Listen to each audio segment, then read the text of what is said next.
Telangana assembly ఎన్నికల్లో గెలిచి అధికారంలోకి వస్తామని ధీమా వ్యక్తం చేసిన బీజేపీ 8 సీట్లతో సరిపెట్టుకుంది. కనీసం పార్లమెంట్ ఎన్నికల్లోనైనా పరువు దక్కించుకుందామని ప్రయత్నిస్తున్న ఆ పార్టీకి అంతర్గత కుమ్ములాటలు తలనొప్పిగా మారాయి. సీనియర్ నేతల మధ్య విభేదాలను పరిష్కరించి సార్వత్రిక ఎన్నికలకు సిద్ధం చేయడం అధిష్టానం ముందున్న పెద్ద సవాల్. ఎంపీ టికెట్లు ఆశిస్తున్న నేతలు ఒకరిపై ఒకరు పైచేయి సాధించడానికి కుట్రలకు, రహస్య భేటీలకు తెరలేపడంతో ఎలా చెక్ పెట్టాలా అని మల్లగుల్లాలు పడుతోంది. బండి సంజయ్, ఈటెల రాజేందర్ మధ్య విభేదాలకు తోడు జిల్లాలోనూ కుమ్ములాటలు ఎక్కువయ్యాయి. దీంతో దాదాపు జిల్లాల అధ్యక్షులను మార్చడానికి పార్టీ రాష్ట్ర అధ్యక్షుడు కిషన్ రెడ్డి ప్రయత్నిస్తున్నారు. కొత్త అధ్యక్షుల జాబితాతో ఢిల్లీ వెళ్లి ఆమోదముద్ర వేయించుకోబోతున్నారు. అసెంబ్లీ ఎన్నికల్లో పార్టీ అభ్యర్థులకు వ్యతిరేకంగా పనిచేసిన వారిపై వేటుపడనుంది.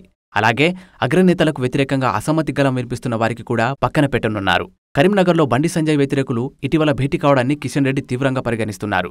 ఎవరెవరు పార్టీకి వ్యతిరేకంగా పనిచేస్తున్నారో తెలుసుకుని క్రమశిక్షణ చర్యలు తీసుకుంటామని, లేకపోతే పార్టీ నుంచి బహిష్కరిస్తామని పార్టీ వర్గాలు చెబుతున్నాయి. బండి సంజయ్, ఈటెల రాజేందర్ల మధ్య విభేదాలకు శాశ్వత పరిష్కారం కోసం కిషన్ రెడ్డి ప్రయత్నిస్తున్నారు. బండి, ఈటెల బాహటంగా విమర్శలు చేసుకున్నప్పటికీ వీరిద్దరి సోషల్ మీడియా గ్యాంగులు దుమ్మెత్తిపోసుకుంటున్నాయి. పార్లమెంట్ ఎన్నికల వేళ ఇలా ఘర్షణ పడ్డం పార్టీకి కీడు చేస్తుందని కిషన్ రెడ్డి ఆందోళన వ్యక్తం చేస్తున్నారు.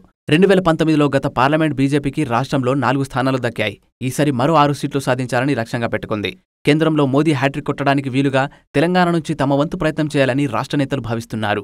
రాష్ట్రంలోని 17 లోక్సభ స్థానాల్లో ఎంఐఎం ప్రాబల్యం ఉన్న హైదరాబాద్ మినహా 16 స్థానాల్లో సత్తా చాటాలని కాషాయ నేతలు వ్యూహాలు రచిస్తున్నాయి.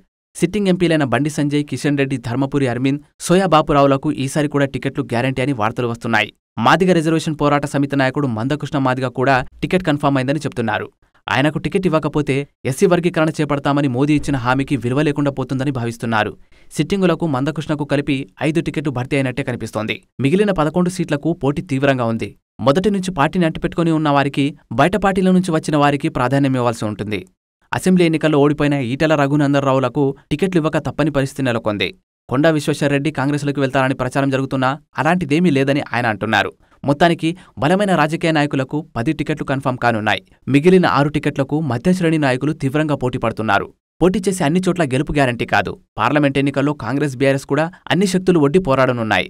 త్రిముఖ పోటీలో ఉన్న సీట్లను కాపాడుకోవడంతో పాటు మరిన్ని సీట్లను సంపాదించడం బీజేపీకి సవాలే. ఇంతటి క్లిష్ట పరిస్థితిలో అసమ్మతి పెచ్చరిల్లడం పార్టీని కలవరపరుస్తోంది. ఇప్పటికిప్పుడు నాయకత్వాన్ని మారిస్తే ప్రజల్లో తప్పుడు సంకేతాలు వెళ్లే ప్రమాదముంది. బండి సంజయ్ని రాష్ట్ర అధ్యక్ష పదవి నుంచి తప్పించి దెబ్బతిన్న బీజేపీ మరోసారి ఆ ప్రయోగం చేయడానికి సిద్ధంగా లేదు. నయానో భయానో నేతలకు ఏకతాటిపైకి తెచ్చి ఎన్నికలకు సిద్ధం చేయడమే అధిష్టానం ముందున్న ఏకైక మార్గం.